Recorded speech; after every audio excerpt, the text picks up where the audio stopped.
Aossane 2 rand. Meeletud rahvamassid, nagu te näete.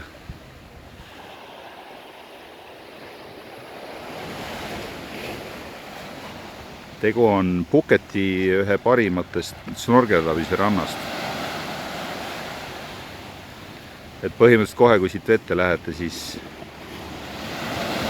samas on korallid ja värvilised kalad.